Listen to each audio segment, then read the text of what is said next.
Here's the thing, I cannot call it something that I decide, like in the way that I had planned everything to be here at RIT and that I looked myself like 4 years or 3 years ago and say, hey, definitely I'm going to RIT, because it's not a thing. My journey started back in Honduras about 4 years ago now, after coming back from another scholarship in the University of Minnesota from the U.S. Department of State, right? So I was 6 months in University of Minnesota, and I had the opportunity to go there with a project that was based on developing 3D printed prosthetic devices for Honduras. So we were looking at it as a nonprofit project, and I went there to the University of Minnesota with that goal, knowing that I needed to learn techniques, that I needed to learn about the technology itself, which was pretty new to our country, and had the goal to actually buy a 3D printer, which was not in the plan, but I set it as a goal meanwhile I was there. So I was able to do a crowdfunding and get enough money to buy one and actually take it down to the country, which was a whole other adventure, figuring out how to take it down there with a really low budget. But we did, and we started that nonprofit with another couple of friends, and since then the journey has been crazy.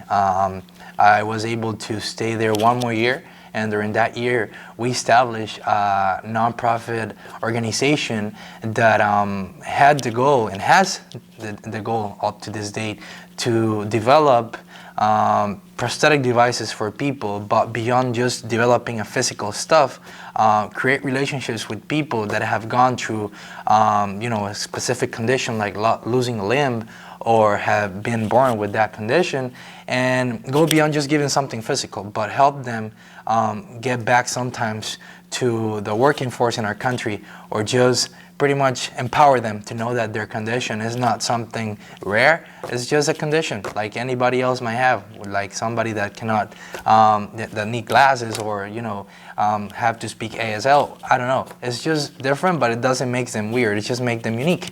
So that's what we're trying to empower in Honduras, and it's been a great journey so far. So about a year after that, another opportunity was presented on the Enable network that we're part of, in which there was a summer internship to come to Rochester, to this headquarters of Enable that are directed by John Scholl, which is actually the founder of Enable. So it was quite of a, I was just want to try it, because it was not actually even meant to be an international thing. It was for RIT students. And I was like, you know what?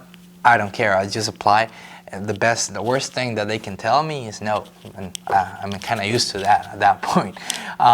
So I applied, and to my surprise, like a week later, this guy was talking to me, and it was John Scholl. And this guy has been like one of my, I don't know how you call it, like my idols, I think, for the past year, because I saw his work. That's what inspired me to take that idea to University of Minnesota, which actually was something that started here in RIT. And that conversation, I don't even remember what was it exactly. I was just, in my mind, I was talking to this cool guy that I've always wanted to meet directly. And eventually I come back to the situation and I realize, oh, I'm talking about an opportunity to also work with him. And he told me, I'm up to bring you up here and work with us. I mean, I wasn't even expecting to do this. I was just looking for a normal summer internship from somebody from, like a co-op from somebody from RIT. And I was like, well, let's do it. And I was like, okay, I'll be there. And we arranged everything. And I came for that first summer. It was May, it was like end of May 2017. And that summer program pretty much was a game changer. So I was able to came here and do a summer program for the Virtus Charter School, which was around developing prosthetic devices that then eventually I will take down to Honduras for 3 people that need them. So we developed a program that was based on actual stuff. So it was not just theory. It was not just like, hey, let's 3D print this stuff and let's figure out what we do with it later. But actually something that since the first day my students were able to get involved with the people down in Honduras via Skype calls, get to learn their situations, get to learn like what were the things they like, the things they don't, and just create a personal program that can involve the students completely.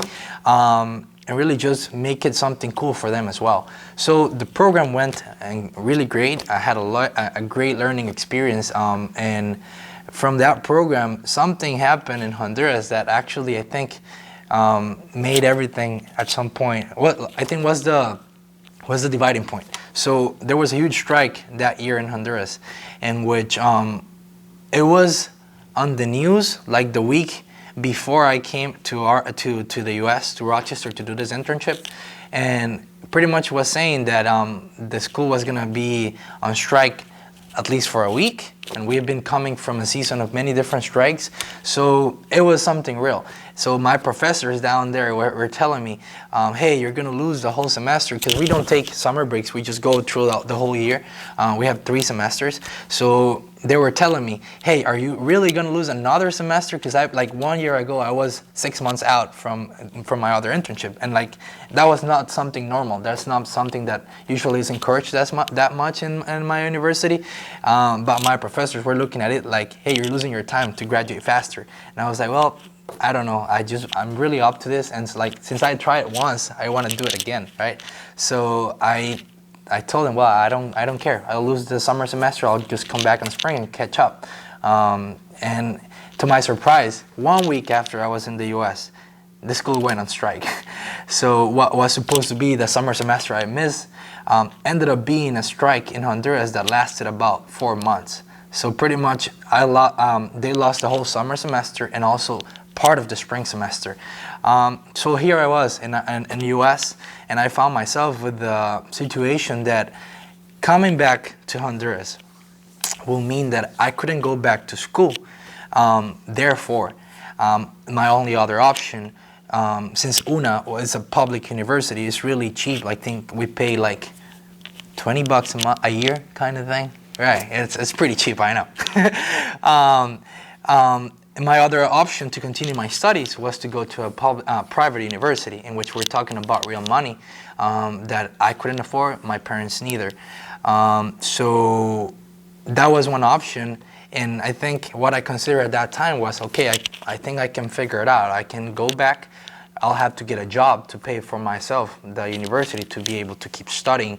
But going back to a normal job will mean that I couldn't get fully involved as I was in my nonprofit at that point. So I was just going to change whole other interest and work on something that pretty much just gave me the money to be able to study. And quite honestly, that's not what I wanted at that point, right? By that point, WALA, which is the nonprofit we started there, WALA means hands in Honduras, and hands in one of the native languages of Honduras that is called Lenca. So Guala is Guala. It was established by that point. It was not just a project. It was an actual nonprofit declared by the government. So it was going pretty well. We were getting funding from outside. We were getting a lot of recognition, both from national and international sources. And you know, I think it was just evident that doing it like part-time, it was not enough. So there had to be somebody fully involved in it. And at that point, the other people that were part of the organization couldn't do that. I was the one involved in it. So so here was the opportunity. I was in the U.S., and John Scholl, my boss at that time when I was in the summer, told me, you know what? If you're going back to the country and you're not gonna be working on what you like, and you're neither gonna be studying, why don't you stay for a little bit more, not on a working situation, because, you know, for my legal purposes, I couldn't do that. I was just here visiting, but just staying, learning here. I will give you just a stipend, so you can just cover, like, we'll pay for your stipend, we'll pay for, you know, your food, we'll pay for a place to live, and just be here, be able to work from what you're doing in Honduras from here, which was actually a pretty good thing, because I was in the headquarters of where everything was starting. So I was able to both apply stuff down to Honduras, but also what we were doing in Honduras was helping others around the world as well.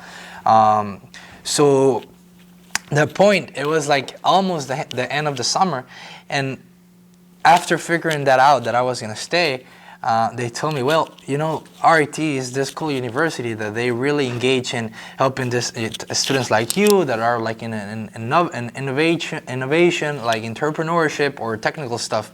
And funny enough, we tried to apply for me to start school on the spring semester, which was like a crazy thing. I got accepted to RIT like within a week, I think, or so. Applying like really, it was like early August, I think, or like late June, and we submitted all the documents, and they told me, yeah, you got in. But then there was the huge a question about money, right? Or was I gonna pay for the tuition for RIT? So we submitted couple letters. We reached out to some people, and I was able to get part of the scholarship from RIT, like a half scholarship from RIT, but then I had to figure out the other half, right?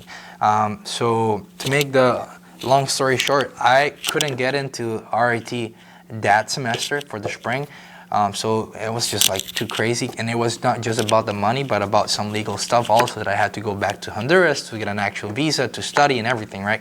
So we decided to put a pin on it, right? So we were like, okay, don't do this on a rush. Let's just focus on the program we did on the summer during the whole spring, and then we can figure out stuff in spring like more clearly and in I think not that fast way, right? So during the spring, it was a great opportunity because I was able to fully focus on what I was doing in Honduras. I saw a complete change on the way I was doing stuff as well. Because back in Honduras, we were pretty much figuring out stuff with the nails. I don't know if that's a phrase we have down there.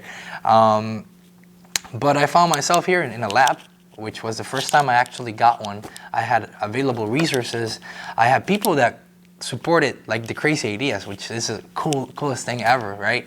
And I know I was headed towards continuing my studies, so I had peace of mind, I think, which was the greatest thing to have. Obviously sad a little bit because things were not going that well in my country, but I know I was doing my part from here, and I think that's one thing I've been dealing since then, right? That the feeling of how can I do stuff for my country although I'm not there, right? It's something that usually, if you see it from a first time point, you say, hey, you cannot do something for us or something for your country if you're not there, if you don't know the situation. But I don't think so. I think that once you're out, it's up to you if you want to continue doing some stuff for your country or not. Because it's let's be honest, you have other opportunities. For example, when you come to the US, you have other type of resources, you have other type of mindsets. You open your mind to other things that maybe in your country are biggest, but here they're nothing. So you see another perspective, and you're able, if you want, to take it down again to the perspective of your country and get real work done. So that's what I've been trying to do, and I've been really, I think, privileged and blessed to have the opportunity to make it a thing. And well, since then, that spring 2017, I was able to get the other part of the funding, the other half pretty much from an independent donor here in RIT, my sponsor pretty much, and we were able to figure out the full tuition for RIT. So I was able to both have the full tuition and also have an opportunity to keep working at the school, and that was where I made my first co-op. I had the opportunity to, under a J1 visa, advance one of my co-ops to be during the semester. So it was I was working and studying at that point, right? Something that usually it's after you final your studies, but because of my situation in which it depended my food and everything on it, I could do both things that I wanted. So I officially started school on January 2018, so the spring semester 2018, and I decided to study MMET, and it was quite a change for me. I was studying electrical engineering down in Honduras, and by then I was 4 years in the degree, so I was almost missing one more to graduate as an electrical engineering. But after I came back from the U.S. the first time, from Minnesota, I found myself that everybody was telling me, like mostly my professors, like, what are you doing in electrical engineering if you are doing pre-printing stuff? It's like, shouldn't you do mechanical, or shouldn't you do any other thing that is not this? Are you wasting your time? Are you actually studying what you like? And I was like, no, I like electrical engineering. I like it. I like the part of it. And being honest, one of the reasons I choose it when I started down in Honduras was Because I saw, at least in Honduras, it's like tagged as one of the hardest degrees, right, for the public university. So I saw it as a challenge. I was like, okay, I like this. I can do it. But eventually, maybe our system is a little bit more theoretical. So it was just a bunch of theory, a bunch of circuits, a bunch of stuff. And don't get me wrong, I was learning a lot. And then up to this date, everything that I've learned there has helped me a lot. But we were missing that practical part, that getting your hands dirty, that going out to the field and see how it works part, right? And that's kind of what I really like it. So I saw the opportunity that since I was starting again here, I might not just do the same, but add a couple more stuff that I like it. And that's why I decided to add the mechanical part of it. It was going to be a challenge because I had to take a lot of courses that were like first year level courses because I needed to like get up to date with them. Gratefully enough, RIT almost convalidated all my courses from Honduras, so that was a really great thing to do.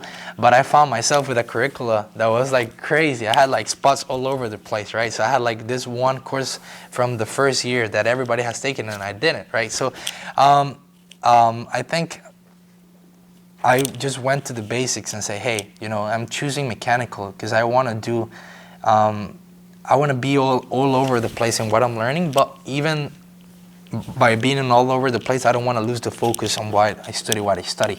So adding that mechanical part, as I see it, added me that like more technical background on what I was doing. I was more confident when I was working around with machines, when I was working around with new 3D printing concepts, because I know that technical part of it, but also that theoretical.